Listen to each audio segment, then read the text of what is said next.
Thank you so much for providing such a beautiful environment for the events at Celia.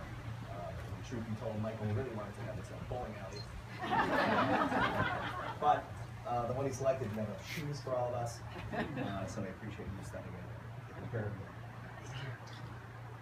Mikey and Tom made me promise to keep this short for all of our benefits, so you're going to get Intro to Weddings 101, the basics.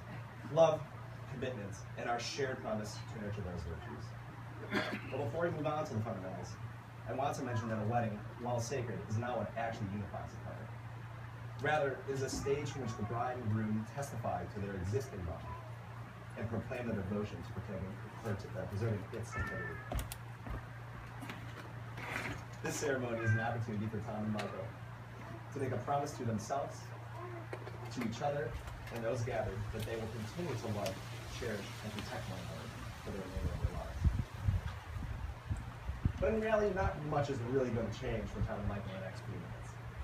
They loved each other before Tom walked down the aisle, and they will love each other long after we all walk home. What will happen, however, is a moment they will reflect on for the remainder of their lives. A moment years in the making, designed to embody their devotion. A totem they will grasp tightly to in this adversity and display proudly from their lives. So with that said, let's jump straight into the first principle of marriage, love, with a reading from Michael's friend McCaffrey.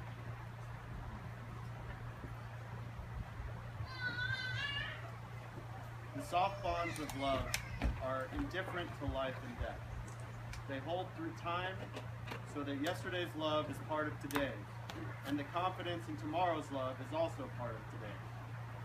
And when one dies, the memory lives in the other and is warm and breathing. And when both die, I almost believe, rationalist though I am, that somewhere it remains, indestructible and eternal, enriching all of the universe by the mere fact that it once existed. A reading by Isaac Asimov. Well, I think Tom and Michael demonstrated extremely questionable judgment by asking me to stand here and wax poetic about the bonds between a husband and a wife. There's thankfully no shortage of love-oriented theories, purple prose, and pithy observations on which people rely. It seems every noble figure, including the one we just heard, has offered a bromide on the basic merits and conflict of love. Nietzsche asked only that you carry your conversations into old age. Buddhist monk Thich Nhat Hanh stated that to love someone requires you see the world from their perspective. And the famous poet Patrick Jakobczyk once wrote that love is never having to play Beers Viola.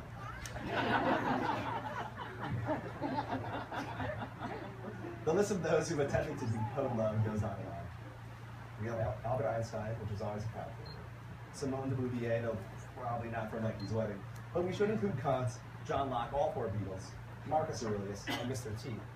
But the thing is, treatises on love are as insufficient as they are numerous.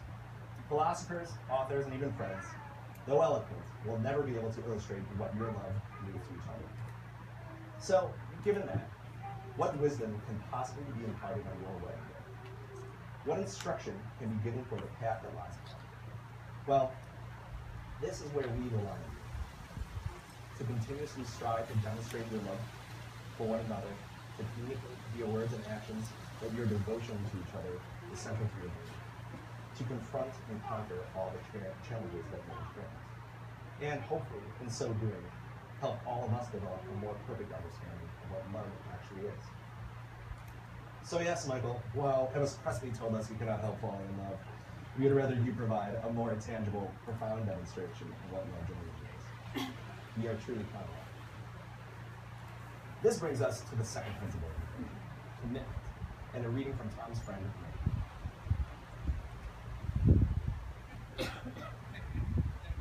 If the word love is understood in the deepest way, why do we need to say long-term commitment? If love is real, we do not need long or short-term commitments, or even a wedding ceremony. True love includes the sense of responsibility, accepting the other person as he is, with all his strengths and weaknesses. If we like only the best things in the person, that is not love. We have to accept his weaknesses and bring out patience, understanding, and energy to help him transform. There are two Vietnamese words, Inten and Nghĩa that are difficult to translate into English. They both mean something like love. Inten, you find elements of passion. It can be very deep, absorbing the whole of your being. Nghĩa is a kind of continuation of that. With Nghĩa, you feel much calmer, more understanding, more willing to satisfy to make the other person happy, and more faithful. You are not as passionate as Inten, but your love is deeper and more solid. Nghĩa will keep you and the other person together for a long time. It is the result of living together and sharing difficulties and joy over time. In Nghĩa, you feel gratitude for the other person. Thank you for having chosen me. Thank you for being my husband or my wife. There are so many people in society. Why have you chosen me? I am very thankful. That is the beginning of Nghĩa. The sense of thankfulness for your having chosen me as your companion, to share the best things in yourself, as well as your suffering and your happiness. A reading by Thích Nhất Hạnh.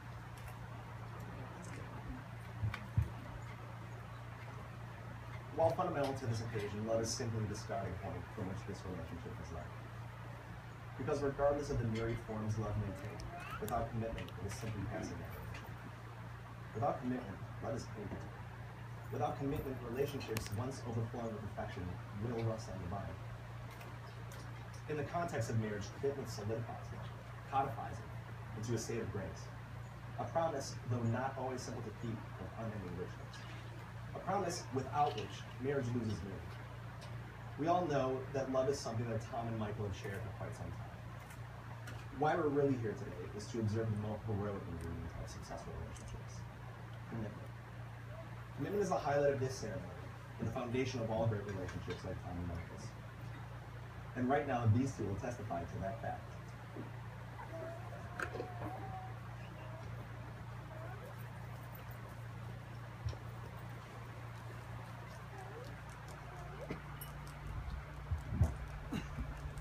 Michael, do you take Tom to be your wife?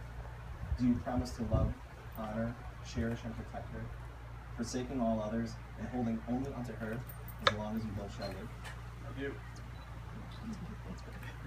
Tom, do you take Michael to be your husband? Do you promise to love, honor, cherish, and protect him, forsaking all others and holding only unto him as long as you both shall live? Fantastic. The couple will now exchange vows.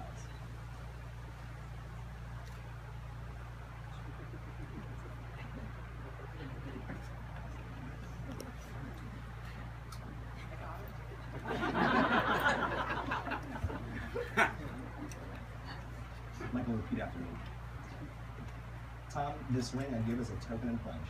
Tom, this ring I give as a token and pledge. As a sign of my love and commitment.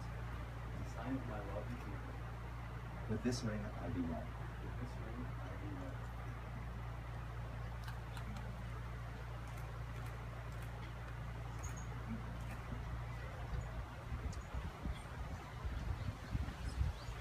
Tom, repeat after me.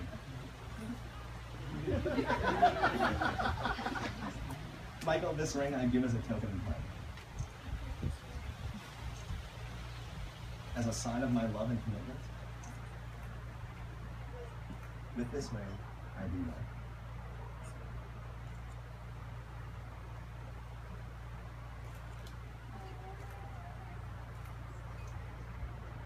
Tom and Michael, you have exchanged vows and rings, and consented to marry in the presence of your families and friends. By the authority vested in me by the great state of Montana and both of you, I pronounce you husband and wife.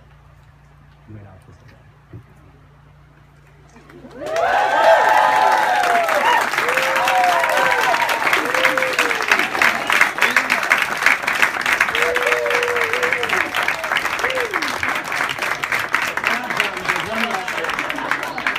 You're also on the hook. There's one final piece of business to attend to, as the bride and groom aren't the only ones with newfound responsibilities. In the addition of availing ourselves of Tom and Michael's hospitality, company, and most importantly, booze, there's another, some would say, even more important purpose for our attendance today. You have all been gathered to bear witness to the vow of marriage that you now share, an oath that consecrates a relationship spanning continents and cultures. We will pledge to you, Tom and Michael, that our presence is neither passive nor temporary, and by participating in this event, we are making a vow to support your commitment to each other for years to come. I think just being here today demonstrates our dedication to upholding that pledge, and is a testament to the love we hold. Actually, to put a slightly finer point on that notion, I got a hold of all the RSVPs for that. In addition to now having all of your home addresses, I was able to calculate the total mileage covered for everyone to be here today. Well, it turns out that we're collectively in the middle of a 228,000 mile round trip to see you two wed. And while circumnavigating the globe 9 times sounds impressive, know that our promise is not confined to this weekend or this place. Wherever your lives take you in the years to come, it will be our duty to nurture your commitment to each other and help ensure the love between you has together. And to affirm that promise, I ask that all of you respond to the following with "we will." Will you offer your love and support to strengthen Tom and Michael's marriage? We will. Will you stand by Tom and Michael's side as they confront any obstacles that lie in the path ahead? We will. Will you be there to share Tom and Michael's joy as they build a new family? We will. Ladies and gentlemen, it is my pleasure to introduce for the first time as a married couple, Tom and